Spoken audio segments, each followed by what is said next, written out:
Thank you అధ్యక్ష. ఈరోజు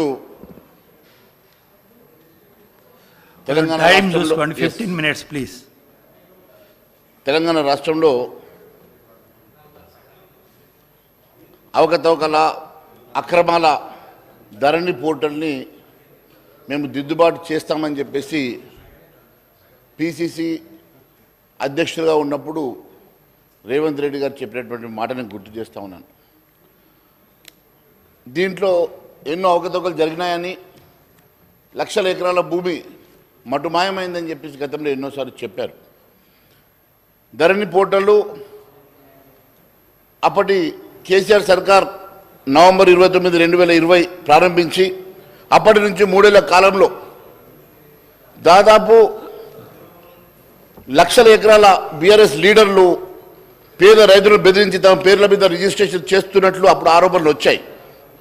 ఆ లెక్కలేంటో, ఆ భూములేంటో, కోల్పోయినటువంటి రైతులు ఎవరో, మరి అవన్నిటి కూడా లాభపడినటువంటి గులాబీ నేతలు ఎవరో, మరి ఆ లిస్టు మరి ఎందుకు కాంగ్రెస్ పార్టీ బయట పెట్టడం లేదని చెప్పేసి మేము ప్రశ్నిస్తున్నాం. కేవలం లక్షల ఎకరాలు మటుమాయమైందని చెప్పడం కాదు, మరి నిజంగా లక్షల ఎకరాలు మటుమాయమైతే మరి అవి దాని మీద ఏం చర్యలు తీసుకున్నారు, ఆ భూములు ఎక్కడ పోయినాయి, మరి రైతులు ఎవరు, మరి కాజేసింది ఎవరు, ఇవన్నీ కూడా లెక్కలు మరి సభకు చెప్పాల్సినటువంటి అవసరం ఉన్నది. కేవలం కాకి లెక్కలు చెప్పేసి మీరు అవకతవకలు చేశారు, మీరు దాన్ని అడ్డం పెట్టేసుకొని లక్షల ఎకరాలు సంపాదించుకున్నారని చెప్పేటప్పుడు మేము ఒకటి అడుగుతా ఉన్నాం. ఎందుకంటే గౌరవ మంత్రి గారు కూడా చాలా స్పష్టంగా ఒక మాట చెప్పారు. ఏమనంటే మీ అంతరాత్మకు తెలుసు, మీకు తెలుసు, నాకు తెలుసు అని. మీ అంతరాత్మలకు ఆత్మలకు తెలవడం కాదు, ఇక్కడ సభలో ఉన్నాం, సభకు తెలవాల్సిన అవసరం ఉన్నది. మీరు సభకు చెప్పకుండా అంతరాత్మలకు చెప్పాలనుకోవడం అది చాలా బాధాకరం, అది మంచి సాంప్రదాయం కాదు. మీకు తెలవడానికి కాదు సభ ఉన్నది, మీ ఇద్దరి మధ్యలో మాట్లాడుకోవడానికి కాదు, మీ ఆత్మలకు అంతరాత్మలకు తెలుసుకోవడానికి కాదు సభ ఉన్నది. ఈ సభకు ఎన్ని లక్షల ఎకరాలు మటుమాయమైనాయి, ఎక్కడికి పోయినాయి, మరి పోయినటువంటి భూములు ఎక్కడ పోయినాయి, రైతులు ఎవరు, ఆ రైతులకు జరిగిన అన్యాయం ఏంది, మరి వాస్తవాలు ఏంది, మరి ఆ గులాబీ నేతలు ఎవరు, మరి దండుకున్నటువంటి నేతలు ఎవరు కూడా బయటకు రావాల్సిన అవసరం ఉంది అధ్యక్ష. అంతేకాదు తెలంగాణ ఏర్పడిన 2014 నాటి నుంచి 24 లక్షల అసైన్ భూములు ఉన్నాయి అధ్యక్ష. మరి ఇప్పుడు ఆ భూములు 5 లక్షలకు ఎలా తగ్గినాయి? అంతేకాదు అధ్యక్ష, అసైన్ భూములు బీఆర్ఎస్ లీడర్లు పేదలను బెదిరించి వారు కొనుగోలు చేసినట్టు, రిజిస్ట్రేషన్ చేసుకున్నట్లు చెప్తా ఉన్నారు కదా, వాటి వివరాలు ఏమని అని చెప్పి మరి అడుగుతూ ఉన్నాం. మరి ఎందుకు ఈ సర్కారు బయట పెట్టడం లేదో మరి మేము మీ ద్వారా వారిని అడుగుతూ ఉన్నాం. అదే మాదిరి 6 లక్షల ఎకరాల ఫారెస్ట్ భూములు కూడా అంతరించిపోయినాయని, మరి 6 లక్షల ఎకరాల ఫారెస్ట్ భూములు ఎవరు కాజేశారో కూడా మరి మీరు సభ ద్వారా బయట పెట్టాల్సిందిగా మేము కోరుతా ఉన్నాం అధ్యక్ష. ధరణి పోర్టల్లో బీఆర్ఎస్ నాయకులు కేసీఆర్ గారు, వారి కుటుంబ సభ్యులు, బీఆర్ఎస్ లీడర్లు పేదల భూములు వారి పేరు మీద రాయించుకున్నారని, దాంతో 20 లక్షల మంది ఆసాములు నష్టపోయినారని, కేసీఆర్ దోచుకున్న సొమ్మును కక్కిస్తానని, ఆ సొమ్ముతోటే 6 గ్యారంటీ స్కీమ్లను అమలు చేస్తామని స్వయంగా రాహుల్ గాంధీ గారు ఖమ్మంలో, వరంగల్లో చెప్పిన మాట నేను గుర్తు చేస్తా ఉన్నాను అధ్యక్ష. మరి రాహుల్ గాంధీ గారు చెప్పినట్లు మరి ఆ 20 లక్షల రైతులు ఎవరు, మరి వారు కాజేసినటువంటి భూములేవి, ఇప్పటి వరకు ఎంత రికవరీ చేశారు, మరి ఎప్పుడు ఆ డబ్బుతో ఎప్పుడు మీరు 6 గ్యారంటీలు పూర్తి చేస్తారు? మీ ద్వారా నేను మరి ఈ ప్రభుత్వాన్ని అడుగుతా ఉన్నాను అధ్యక్ష.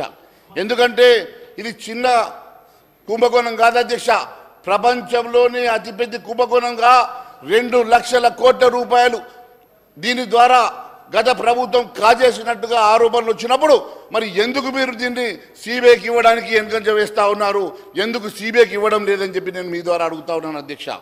అంతేకాదు అధ్యక్ష, గతంలో కాంగ్రెస్ ప్రభుత్వం సమగ్ర భూ కమతాల సర్వే ఆధారంగా భూ హక్కులు కోల్పోయినటువంటి రైతాంగానికి, రైతులందరికీ కూడా న్యాయం చేస్తామని మరి ఇప్పటి వరకు ఎంతమందికి న్యాయం చేశారు? ఇప్పటి వరకు మరి ఎప్పుడు ఇలాంటి భూ సర్వే మరి ఎప్పుడు చేయిస్తారు, ఎప్పుడు పూర్తి చేస్తారు, ఎప్పుడు న్యాయం చేస్తారని చెప్పేసి నేను మీ ద్వారా అడుగుతా ఉన్నాను అధ్యక్ష. అంతేకాదు అధ్యక్ష, రెవెన్యూ ట్రిబ్యునల్ కూడా ఏర్పాటు చేస్తామని చెప్పారు. రెవెన్యూ ట్రిబ్యునల్, ల్యాండ్ కమిషన్ ఏర్పాటు చేసి ప్రభుత్వ భూములను పరీక్షించి పరిరక్షించి రెవెన్యూ ట్రిబ్యునల్ ద్వారా న్యాయం చేస్తామని చెప్పారు కదా అధ్యక్ష. దానికోసం ఏమన్నా చర్యలు తీసుకుంటున్నారా అని చెప్పి కూడా మీ ద్వారా అడుగుతా ఉన్నాను అధ్యక్ష. నిషేధిత జాబితాల్లో దాదాపుగా మేము 13 లక్షలు అనుకున్నాం, ఇప్పుడే మంత్రి గారు దాదాపుగా 18 లక్షలు అంటా ఉన్నారు.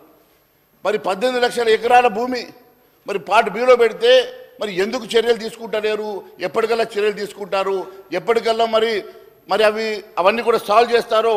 ఎందుకంటే డిసెంబర్ 23 రోజు 5 సభ్యులతోటి మీరు కమిటీ వేశారు కదా, మరి నిషేధ జాబితాల్లో ఉన్నటువంటి ఆ భూములని ఎప్పటికల్లా పరిష్కారం చేసి ఎప్పటికల్లా వారి అందరికీ న్యాయం చేస్తారో కూడా సభకు చెప్తే బాగుంటుందని చెప్పి నేను మీ ద్వారా అడుగుతా ఉన్నాను అధ్యక్ష. రాష్ట్రంలో ప్రభుత్వ భూములు, అసైన్ భూములు, దేవాదాయ భూములు అధ్యక్ష, వక్ఫ్ బోర్డు భూములు కూడా, అటవీ భూములు, భూదాన్ భూములు లక్షల ఎకరాల్లో కేసీఆర్ సర్కార్ 10 ఏళ్ల కాలంలో కాజేసినట్టు, అన్యాక్రాంతమైనట్టు వాటి విలువ 2 లక్షల కోట్లు ఉంటుందని చెప్పేసి అంచనా వేస్తూ ఉన్నారు కదా అధ్యక్ష. మరి కేసీఆర్ సర్కార్ 10 ఏళ్ల కాలంలో అన్యాక్రాంతమైనటువంటి భూముల మీద మరి ఎందుకు శ్వేతపత్రం ఇవ్వడం లేదు? మరి ఎందుకు దాని మీద రికవరీ మరి చేయడం లేదు? ఎందుకు దాని మీద మరొక కమిషనో ఎంక్వైరీయో లేకుంటే సిబిఐకో ఇవ్వడానికి మీరు ఎందుకు జంకుతా ఉన్నారో దీని మీద కూడా దయచేసి సభకు చెప్పాల్సిందిగా నేను మీ ద్వారా కోరుతా ఉన్నాను అధ్యక్ష.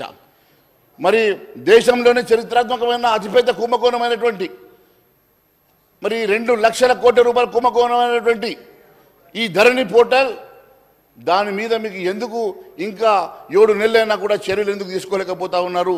ఎందుకు దాని మీద మీరు ఈ రకమైన నత్తనడక వేస్తూ ఉన్నారో మరి సభకు చెప్పాల్సిన అవసరం ఉంది అధ్యక్ష. ఎందుకంటే కేసీఆర్కి, కేటీఆర్కి, వారి కుటుంబానికి సంబంధం ఉన్నదని చెప్పి పదే ముఖ్యమంత్రి గారు ఈ ప్రభుత్వం చెప్పినప్పటికీ, మంత్రులు చెప్పినప్పటికీ ఎందుకోసమని చెప్పేసి దాని మీద ఇంకా నత్తనడక చేస్తూ 7 నెలలైనా కూడా చర్యలు తీసుకోలేకపోతా ఉన్నారో, ఎందుకు దాని మీద ఎంక్వైరీ చేయలేకపోతా ఉన్నారో మరి ఖచ్చితంగా ఈ రాష్ట్ర ప్రజానీకానికి మీరు చెప్పాల్సిన అవసరం ఉందని చెప్పేసి నేను తెలియజేస్తాను అధ్యక్ష. ఎందుకంటే సీఎం గారు రేవంత్ రెడ్డి గారు బాధ్యతలు చేపట్టిన తర్వాత 2వ రోజే ధరణి పోర్టల్పై రివ్యూ మీటింగ్ పెట్టారు అధ్యక్ష. అప్పుడు ప్రజలందరూ అనుకున్నారు ముఖ్యమంత్రి గారు రివ్యూ మీటింగ్ పెట్టినాక డెఫినెట్గా న్యాయం జరుగుతుంది, వాస్తవాలు బయటకు వస్తాయి, లక్షల ఎకరాలు బయటకు వస్తుంది, ఆ లక్షల ఎకరాల్లో మాకు న్యాయం జరుగుతుంది, భూమి లేని ఎంతోమంది నిరుపేదలకు ఆ భూమి అందుతుంది, తద్వారా వారందరూ కూడా సెటిల్ అవుతారని చెప్పి ఎంతోమంది ఆశతో ఎదురు చూస్తున్నటువంటి తరుణంలో మరి ఇప్పటి వరకు ఆ రివ్యూ మీటింగ్లోని మినిట్స్ బయటకు రావు. ఆ రివ్యూ మీటింగ్లో ఏం జరిగిందో, మరి ఏ రకంగా వారు ముందుకు వెళ్తూ ఉన్నారో, మరి ఎప్పటికల్లా దీని మీద వారు మరి ఒక నిర్ణయం తీసుకొని ముందుకు వెళ్తారో అని మేమంతా కూడా ఎదురు చూస్తూ ఉన్నాం అధ్యక్ష. అంతే కదా అధ్యక్ష,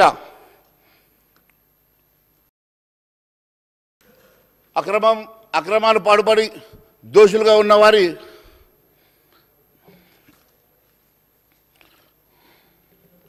అన్నిటికన్నా ముఖ్యమైనటువంటి అంశం దీంట్లో ఇంకోటి ఉన్నది అధ్యక్ష. ఈ పోర్టులు విదేశీ కంపెనీకి అప్పచెప్పినటువంటి అంశం అధ్యక్ష. ఈ పోర్టల్ని ఒక విదేశీ సంస్థకు అప్పచెప్పి ఇప్పటి వరకు ఐటీ మంత్రిగా ఉన్నటువంటి కేటీఆర్ గారు కానీ, రెవెన్యూ శాఖ చూస్తున్నటువంటి ఆ రోజు ముఖ్యమంత్రి కేసీఆర్ గారు కానీ ఇప్పటి వరకు ప్రభుత్వం వారి మీద ఎందుకు విచారించలేదు? మరి దీని వెనుక ఏ మంత్రం ఉన్నదో అర్థం కావడం లేదు అధ్యక్ష. ఒక విదేశీ కంపెనీకి ఇచ్చి యావత్ రాష్ట్రానికి సంబంధించినటువంటి భూములకు సంబంధించినటువంటి పత్రాలు, వారికి సంబంధించిన వివరాలు మరి మొత్తం కూడా ఒక విదేశీ కంపెనీ చేతిలో పెడితే ఆ విదేశీ కంపెనీ దీన్ని నడిపించినా కూడా వారి మీద ఇప్పటి వరకు ఎలాంటి చర్య కానీ ఎంక్వైరీ కానీ పెట్టించకపోవడం చాలా బాధాకరంగా ఉంది అధ్యక్ష. ఎందుకంటే తెలంగాణ ఏర్పడి భూమి రికార్డు పోలిస్తే ధరణి పోర్టల్లో దేవాదాయ వక్ఫ్ బోర్డులు 40% తక్కువగా ఉన్నట్టుగా, అంతేకాకుండా ఫారెస్ట్ ల్యాండ్ 6 లక్షల ఎకరాలు తక్కువగా ఉన్నట్టుగా తేలింది అధ్యక్ష. మరి ఇక ఇతర ప్రభుత్వ భూములు ఎన్ని లక్షల ఎకరాలు అన్యాక్రాంతమయ్యాయో స్పష్టత లేదని, మరి అంటే లక్షల ఎకరాలు బీఆర్ఎస్ భూ బకాసురులే మింగేశారని తెలుస్తుంది కదా.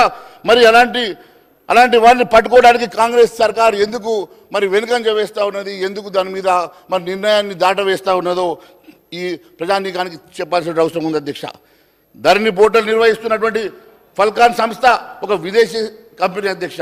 ఆ ప్రతినిధులతో రాష్ట్ర ప్రభుత్వం భూ అక్రమాలకు సంబంధించిన సమాచారం తీసుకున్నదా?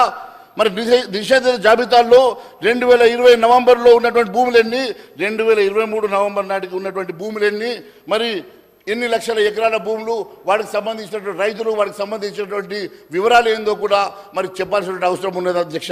మరి వేవి కూడా మరి దాంట్లో ఎన్ని గోల్మాలు అయినాయి? ఫల్కాన్ సంస్థ ప్రతినిధులు మరి రాష్ట్ర ప్రభుత్వానికి అవన్నీ కూడా రికార్డ్స్ ఇచ్చారా? మరి సహకరిస్తున్నారా? మరి ఏ రకంగా మరి విదేశీ కంపెనీ చేతిలో ఇవన్నీ కూడా ఉన్నాయి. దాని మీద మీరు ఎలాంటి చర్యలు తీసుకుంటున్నారో కూడా మరి ఖచ్చితంగా మరి ఈరోజు సభకు తెలియజేయాల్సిన అవసరం ఉంది అధ్యక్ష. ధరణి పోర్టల్ నిర్వహణలో ఫాల్కాన్ సంస్థ నుంచి కేంద్ర ప్రభుత్వ సంస్థ ఎన్ఐసి అధ్యక్ష నేషనల్ ఇన్ఫర్మాటిక్స్ సెంటర్ ఇచ్చేటువంటి ఆలోచన మీరు వారికి ఏమైనా ఇచ్చే ఆలోచన మీకు ఏమైనా ఉన్నదా? మరి అంత మంచి సంస్థ ఉండగా నేషనల్ ఇన్ఫర్మేటిక్స్ సెంటర్ ఉన్నప్పటికీ కూడా మరి వారికి ఇవ్వకుండా మరి రాష్ట్ర ప్రభుత్వం ఏం ఆలోచన చేస్తుందో కూడా తెలియాల్సిన అవసరం ఉంది అధ్యక్ష. మన రాష్ట్ర రైతులకు భూముల వివరాలు విదేశీ కంపెనీలకు అప్పగించే అసలు బాధ్యులు ఎవరు, ఆ బాధ్యులను ఏ రకంగా మనము మరి బయట పెట్టి ఏ రకమైనటువంటి శిక్ష మనం వేయబోతున్నామో కూడా చెప్పాల్సిన అవసరం ఉన్నది అధ్యక్ష. ధరణి పోర్టల్ సమస్యల పరిష్కారానికి తెలంగాణ ప్రభుత్వం తీసుకునేటువంటి చర్యలు కూడా ఒకసారి దయచేసి చెప్పాల్సిందిగా కోరుతా ఉన్నాను అధ్యక్ష.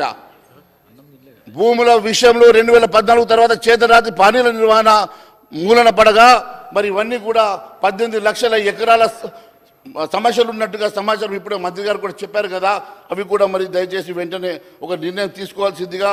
ఎందుకంటే అధ్యక్ష ఈరోజు గతంలో ఇప్పుడే చెప్పినట్టుగా కలెక్టర్లకు కూడా అప్పట్లో కీ ఇవ్వడం వల్ల వారు తీసుకున్నటువంటి నిర్ణయాలు, వారు తీసుకున్నటువంటి మరి వారి చేతికి అధికారులు ఉండడం వల్ల చాలా ముఖ్యంగా విలువైనటువంటి హక్కు ఈ ఉమ్మడి రంగారెడ్డి, మెదక్ లాంటి, హైదరాబాద్ లాంటి జిల్లాల్లో ఉన్నటువంటి విలువైనటువంటి భూములలో వారు ఏ రకమైనటువంటి చర్యలు తీసుకున్నారు, ఏ రకమైన నిర్ణయాలు తీసుకున్నారు, ఏ రకంగా భూముల రికార్డును మార్చారో అవన్నీ తెలుసుకోవడానికి కూడా మరి మీరు ఏదన్నా మరి ఫోరెన్సిక్ ఆలోచన ఏమైనా చేస్తూ ఉన్నారా?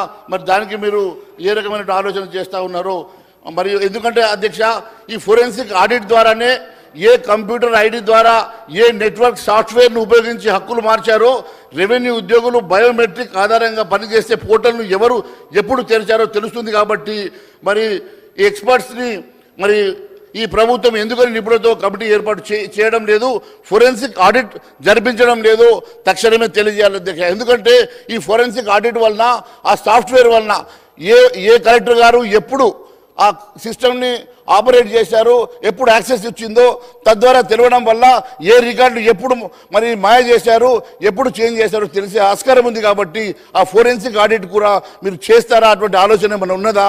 మరి ఉంటే ఎప్పట్లో గల చేస్తారో కూడా దయచేసి మీరు చెప్పాల్సిందిగా నేను కోరుతా ఉన్నాను అధ్యక్ష. అదే మాదిరిగా ఈరోజు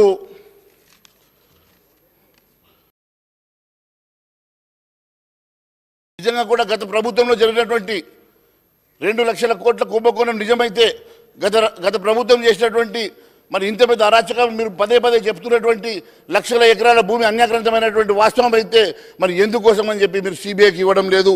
మరి భారతీయ జనతా పార్టీ ఖచ్చితంగా సిబిఐకి ఇది ఇవ్వాల్సిందిగా డిమాండ్ చేస్తూ ధన్యవాదాలు తెలియజేస్తున్నాను అధ్యక్ష. శ్రీ అక్బరుద్దీన్ ఓవైసీ సాబ్.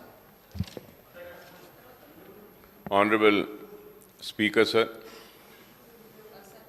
Sir, I take the opportunity in this short discussion on Telangana land rights and reforms, sir.